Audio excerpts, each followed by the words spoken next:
रास्ता छोड़िए, रास्ता छोड़िए, आप जाइए। ये रास्ता हटिए आप लोग। हाँ चलिए मालूम चलिए थोड़ा गिरा मर गया। लास्ट में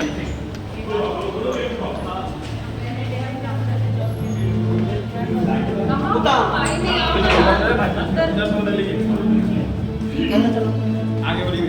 अंदर जल्दी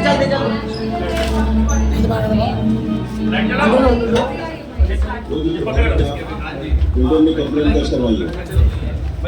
तुम्हें हमारे साथ थाने चलना होगा। आराम से है।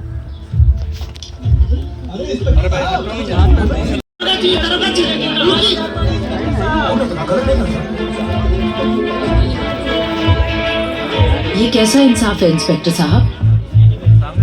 अरे ये लोग तो शांति से अपनी बात रखने के लिए यहाँ एकत्रित हुए हैं, वो भी कानून के दायरे में रहकर धरना प्रदर्शन कर रहे हैं। अगर आपको किसी के खिलाफ कार्रवाई ही करनी है तो आप उन बिल्डरों के खिलाफ कीजिए जो बिना किसी अनुमति के इन गांव वालों का हक छीन रहे हैं।